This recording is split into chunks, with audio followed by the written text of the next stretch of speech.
Good Morning Business. Business Plan.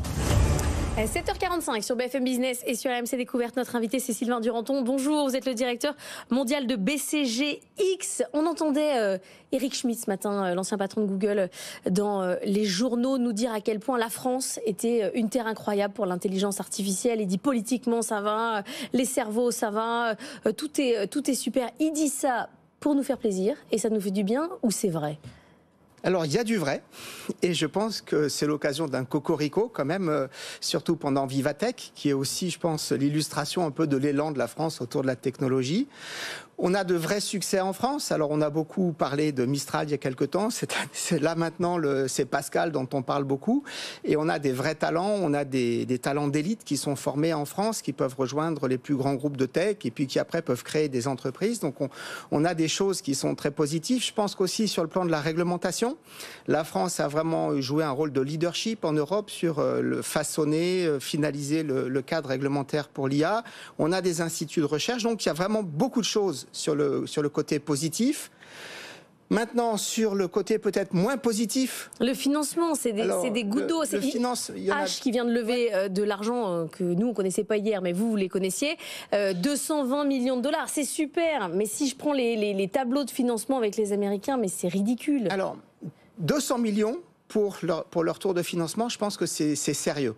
Maintenant, là où les chiffres franco-européens, si j'ose dire, sont peut-être en décalage avec la réalité américaine, c'est qu'on parle de mettre 10 milliards, 2 milliards de plus, 7 milliards déjà mis, etc., un fonds de 10 milliards qu'on va faire en Europe. Pour un sujet important aux États-Unis, si on prend l'IRA, leur Inflation Reduction Act, c'est 370 milliards. Donc on est sur une capacité de mobilisation d'enjeux financiers qui est bien en dessous, et donc ça c'est un premier sujet. Le deuxième sujet, c'est que oui, et le président Macron l'a dit, on veut former 100 000 experts à l'IA, c'est très important. Alors c'est très important parce que c'est la première attente des patrons, et dans la dernière étude qu'on a faite nous auprès des dirigeants mondiaux sur le sujet de l'IA, leur principale préoccupation c'est de trouver les talents à recruter. Oui. Ceci dit, en France, on a d'un côté les équipes de pointe qui peuvent créer Pascal ou Mistral, mais on a 50% de la population qui est négative face à l'arrivée de l'intelligence artificielle.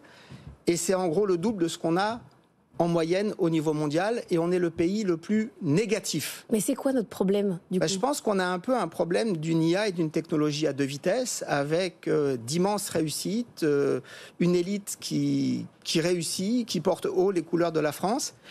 Et puis le reste du pays qui est beaucoup plus sur l'expectative face à un changement qui va être difficile, qui se dit qu'est-ce qui va arriver sur nos emplois. Alors on voit dans l'étude que les pays d'Europe, les États-Unis sont plus négatifs que les pays du Sud qui voient vraiment uniquement une opportunité.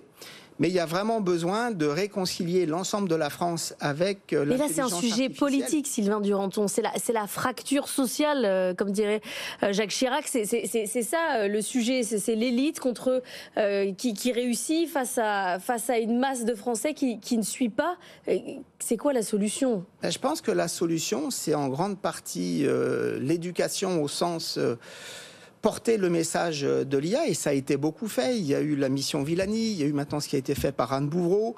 Vivatech, c'est quelque chose qui contribue. Je pense que le président Macron, avec la French Tech, etc., il y a tout un message qui a été porté. Donc il y a un message politique qui est porté. Et après, c'est quand même le déploiement à l'échelle dans les formations qu'on propose aux Français et dans les entreprises. Alors ce qu'on voit, c'est qu'en entreprise, les équipes sont beaucoup plus positives sur l'IA que ne le sont les citoyens. Donc le déploiement en entreprise, c'est une façon de s'acculturer, c'est une façon d'apprendre, c'est une façon de démystifier en partie l'IA. Et là, c'est des choses très importantes. Et aujourd'hui, dans tout ce qui est présenté en Europe, les grands plans d'investissement, les fonds d'investissement pour la recherche, etc., on met beaucoup l'accent sur les startups, on met beaucoup l'accent sur la réglementation, sur la formation, assez peu sur l'aide aux entreprises pour déployer ces technologies. Et c'est bien là que se fera cette espèce de réconciliation entre les Français au sens large qui s'inquiètent un peu de l'impact de l'IA, notamment sur leurs emplois, sur leurs données privées. Il faut qu'ils l'utilisent en fait. Il faut l'utiliser. Et qu'ils n'en aient plus peur. C'est-à-dire qu'ils arrivent à voir ce que c'est qu'une deepfake, qu'ils arrivent à identifier quand elle est mal utilisée. Et qu'ils apprennent à l'utiliser au travail. On a des études qui montrent en gros qu'avec l'IA générative, on peut tous, col bleu, col blanc, se débarrasser des 4 heures les plus pénibles de la semaine, quelles qu'elles soient pour chacun. Et donc ça, c'est quelque chose qui peut parler à tout le monde, mais il faut le matérialiser, il faut déployer à l'échelle, dans les entreprises, et il faut... 4 heures gagnées par semaine, ça c'est vendeur, Sylvain Duranton, ça m'intéresse moi, d'avoir 4 heures disponibles en plus. Merci beaucoup d'avoir été avec nous.